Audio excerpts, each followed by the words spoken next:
മറവി ഒരു പ്രത്യേക അവസ്ഥയാണ്. പ്രായമാകുമ്പോൾ മറന്നുപോകും.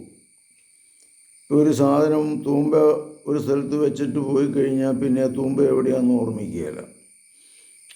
അരിവാൾ എവിടെയാണ് വെച്ചതെന്ന് ഓർമ്മയില്ല. വീണ്ടും നോക്കി ഇങ്ങനെ നടക്കും. താക്കോൽ വെച്ചിട്ട് താക്കോൽ നഷ്ടപ്പെട്ടു എന്ന് പറഞ്ഞുകൊണ്ട് നടക്കും. അപ്പം ഇങ്ങനെ ഓർമ്മയില്ലാത്ത അവസ്ഥ പ്രായമാകുമ്പോഴുണ്ടാകാം. ചില മാനസിക രോഗങ്ങളുടെ കാരണമായിട്ടുണ്ടാകാം. മരുന്ന് കണ്ടമാനം കഴിക്കുന്നവരിലുണ്ടാകാം. എപ്പിലെപ്സി ഉള്ളവരിലുണ്ടാകാം. ഇങ്ങനെ മറവി രോഗത്തിൻ്റെ തലം കൊച്ചു കുഞ്ഞ് പിള്ളേരാണെങ്കിൽ പോലും മറക്കുന്ന തലം ഉണ്ടാവും. എന്നിട്ട് നുണ പറയുകയും ചെയ്യും. അപ്പം ഇങ്ങനെയുള്ള അവസ്ഥയ്ക്ക് നമ്മൾ ചെയ്യാവുന്നത് ഓർമ്മ കിട്ടാൻ വേണ്ടിയിട്ട് കുറച്ച് മരുന്ന് നല്ലതായിരിക്കും. ബ്രഹ്മി കൂട്ടിയൊക്കെ ഉള്ള മരുന്ന്, പിന്നെ ബി കോംപ്ലക്സ്, ഇങ്ങനെയൊക്കെ ഉള്ളത് മറവിക്ക് കുറേ സഹായകമാണ്.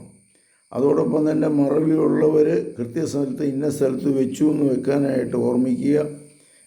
മറ്റേ ബാഗൊക്കെ ഒരു ബാഗ് കയ്യിലുണ്ടാവുക, മൊബൈലൊക്കെ അതിൻ്റെ അകത്ത് ഇട്ടുകൊണ്ട് പോവുക, അവിടെ ഇവിടെയും വെച്ചെന്ന് വരുന്നത് ഓർമ്മിക്കുക.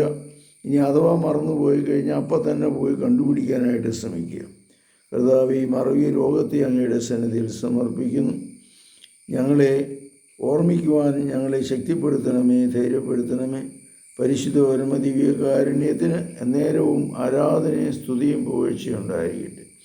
മറവി കൂടുതലായിട്ടുള്ളവർ ധ്യാനത്തിൽ പങ്കെടുക്കുന്നതും കൗൺസിലിംഗ് നടത്തുന്നതൊക്കെ സഹായമാണ്. ഫോണിലൂടെ സഹായിക്കാം.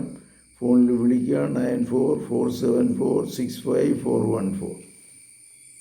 പരിശുദ്ധ പരമദിവ്യകാരുണ്യത്തിന് നേരവും ആരാധനയും സ്തുതിയും പുകഴ്ചയുണ്ടായിരിക്കട്ടെ. യേശു മിശിഹായ്ക്കും സ്തുതിയായിരിക്കും.